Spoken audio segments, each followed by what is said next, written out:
오늘 말씀은 구약성경 시편 37편 1절에서 11절 말씀입니다. 구약성경 시편 37편 1절에서 11절 말씀입니다.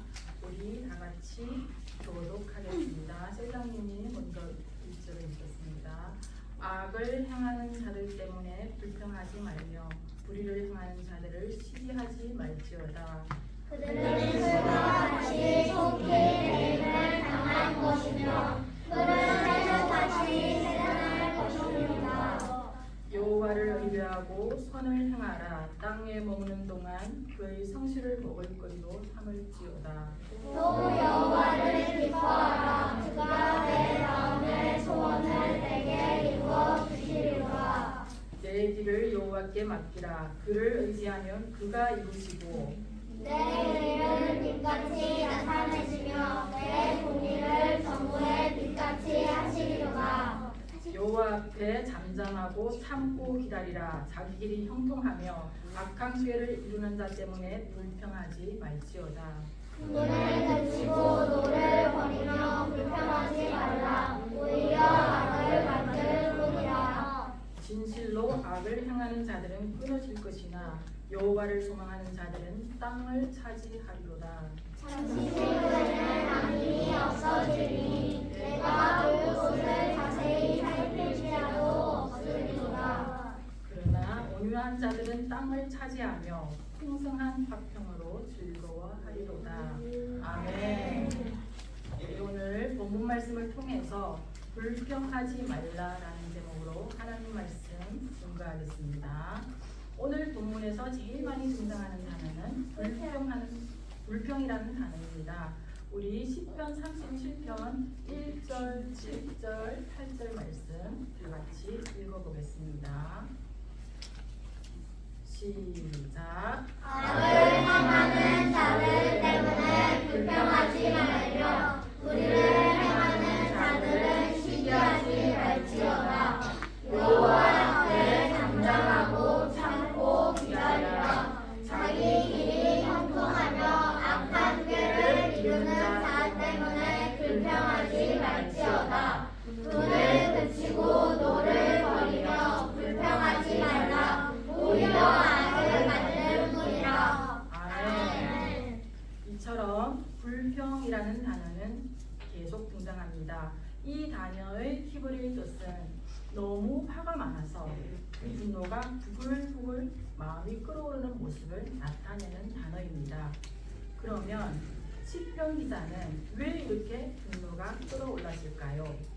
1절에 악을 행하는 자들 때문입니다. 그러나 더 큰 문제는 7절에 악을 행하는 자들이 잘되고 번성하는 모습을 보았기 때문입니다. 지금 시편 기자는 왜 악인이 번성하고 망하지 않고 잘 사는 것에 대해 고민하고 마음에 분노가 일어나는 것입니다. 왜 하나님을 섬기고 경유하는 자들에게 고난이 오고 악인은 하나님을 무시하며 마음대로 죄를 행하는데 잘 살게 될까? 과연 세상은 공평한가? 삶은 공정한가? 하나님은 정말 정의롭게 세상을 통치하고 계시는가에 대해서 질문하고 있는 내용이 오늘 본문입니다. 성경은 우리에게 불공정해 보이는 세상에 대해서 불평하지 말고 하나님을 배려하고 선을 행하며 성실하게 살고 하나님을 기뻐하며 하나님께 맡기며 살라고 말씀합니다. 악인의 길과 의인의 길은 다릅니다. 우리 시편 1편 5절에서 6절 말씀, 시편 1편 5절에서 6절 말씀 다 같이 읽어보겠습니다. 시작. 그러므로 악인들은 심판을 견디지 못하며 죄인들이 의인들의 모임에 들지 못하리로다. 그는 의인들의 길은 여호와께서 인정하시나 악인들의 길은 망하리로다. 아멘.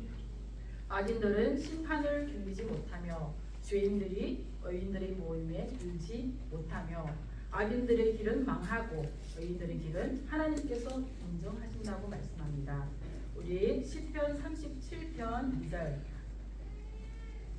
다시 한번 읽어보겠습니다. 볼게요. 시편 37편 2절 시작. 그들은 풀과 같이 속히 대림을 당할 것이며 푸른 채소같이 세장할 것이니로다. 아멘. 악인의 길은 풀과 같다고 풀처럼 오래가지 못하고 소멸되는 것입니다. 그러나 의인의 삶은 땅에 뿌리 내리는 큰 나무와 같이 오래도록 강성하게 됩니다. 우리 시편 92편 12절 말씀 다 같이 읽어보겠습니다. 시작. 의인은 종려나무같이 번성하며 레바논의 백향목같이 성장하리로다. 아멘. 그렇기 때문에 악인의 삶에 관여하지 말고 우리는 하나님을 더욱 잘 믿는 의인의 길을 더욱 열심히 가야 합니다. 그러면 어떻게 의인의 길을 걸어갈 수 있을까요? 우리가 꼭 기억해야 될 것은 불평하지 말아야 합니다. 불평하면 악인처럼 악한 것을 행하는 것입니다. 악한 마귀가 원하는 것은 우리도 악인처럼 똑같이 분노하여 악인의 모습대로 변하는 것입니다. 그러니까 마귀가 원하는 것은 어떤 진짜 못된 악한 자를 세웁니다. 그 악한 자한테 어떤 사람이 상처를 받게 만듭니다. 상처를 자꾸 받으면 어떻게 하나요? 이 사람이 악한 자를 향해서 뭔가 악을 쏟아냅니다. 그러면 이 모습을 가만히 마귀가 보면 둘 다 악해지는 것입니다. 이것이 마귀의 목적입니다. 마귀는 악한 자를 세워놓고 그 악한 자로 말미암아 그 주변을 다 악한 말을 하게 만듭니다. 그래서 너무 당연하다고 하면서 이 악한 자 때문에 이렇게 고통받으니까 얘가 성질 부리고 화내고 불평하고 어떻게 이룰 수 있냐 이러면서 사실은 정당하게 행동한다고 하지만 그걸 보는 사람들은 다 똑같이 악인으로 만드는 것입니다. 그래서 거기서 악인이 되지 않는 것이 너무 중요합니다. 그래서 시편 37편 핵심은 악인이 되지 않는 것입니다. 그리고 두 번째, 하나님의 선하심을 의지하며 우리가 성실하게 사는 것입니다. 셋째는 하나님을 기뻐해야 합니다. 하나님을 사랑하고 하나님의 일을 기뻐하며 감사해야 합니다. 예배드리고 섬기며 기도하며 전도해야 합니다. 하나님께 우리의 인생길을 맡겨야 합니다. 네 번째, 기도로 맡기고 말씀 보며 의지하고 하나님을 믿는 것입니다. 결국 악인은 망하고 의인은 후대까지 복된 삶을 사는 것입니다. 내 주변에 악인이 있는 것, 그것은 마귀의 의도는 뭐예요? 악인 때문에 우리가 더 악인이 되는 것입니다. 그렇다면 하나님의 의도는 뭘까요?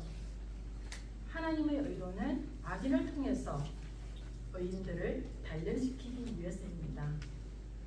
마귀의 의도대로 살 것인지 하나님의 의도대로 살 것인지 악인들을 보면서 절대로 악인처럼 살지 말아야지. 우리의 신앙을 단련하고 또한 악인으로부터 고난을 받을 때 우리 신앙의 약점들을 발견하고 더욱 성숙해지는 것, 이것이 하나님의 목적입니다. 우리 욥기 23장 10절 다 같이 한 목소리로 읽겠습니다. 시작. 그가 내가 가는 길을 그가 아시나니 그가 나를 단련하신 후에는 내가 숨도같이 되어 나오리라. 아멘. 우리는 악한 시대에 하나님의 말씀으로 더욱 변화되어 온유와 겸손으로 살아가는 믿음의 사람이 되어야 합니다. 악한 사람들에게 악으로 반응하지 말아야 합니다. 성경은 이렇게 말합니다. 베드로전서 3장 9절에서 11절 다 같이 큰 목소리로 읽어보겠습니다. 시작. 악을 악으로 욕을 욕으로 갚지 말고 도리어 복을 빌라. 이를 위하여 너희가 부르심을 받았으니 이는 복을 이어받게 하려 하심이라. 그러므로 생명을 사랑하고 좋은 날 보기를 원하는 자녀는 혀를 금하여 악한 말을 외치며 그 입술로 거짓을 말하지 말고 악에서 떠나 선을 행하고 화평을 구하며 그것을 따르라. 아멘. 세상에 악인이 있습니다. 악인을 통해 마귀가 원하는 것은 그 악함 때문에 주변 사람들이 고통받고 그에 대해 분노하고 미워하여 악을 악으로 욕을 욕으로 표현하는 것입니다. 그 모습이 공정하고 정의로워 보이지만 결국 다 똑같은 악한 마귀를 만드는 것입니다. 내가 마귀가 될 것인지 하나님의 자녀가 될 것인지 분별하며 선택해야 합니다. 내가 하나님의 편을 들면 하나님의 말씀이 이기고 내가 마귀 편을 들면 마귀가 이기는 것입니다. 우리 요한계시록 2장 7절 말씀, 요한계시록 2장 7절 말씀 다 같이 한 목소리로 읽겠습니다. 시작. 이는 자는 성령이 교회들에게 하시는 말씀을 들을지어다.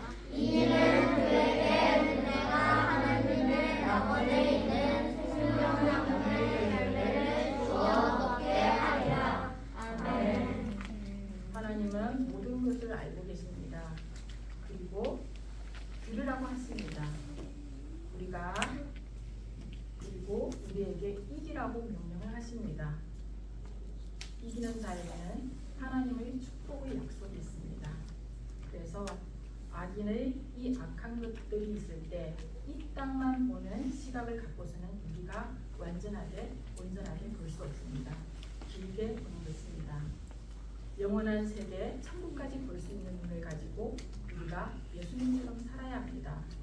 세상 속에 세상처럼 사는 것이 아니라 하나님을 의지하며 하나님의 뜻대로 선한 말을 통해서 끊임없이 하나님의 자녀라는 것을 보여주기 시작할 때 이 땅에 하나님의 나라가 임하고 하나님의 복이 임하는 것입니다. 우리의 삶은 모든 것이 협력하여 선을 이루게 됩니다. 우리 마음이 새롭게 변화받아 주님의 기쁨이 되기를 소망합니다. 주님의 모든 일에 감사하며 믿음의 길을 가는 우리 모두가 되기를 예수님 이름으로 축복합니다.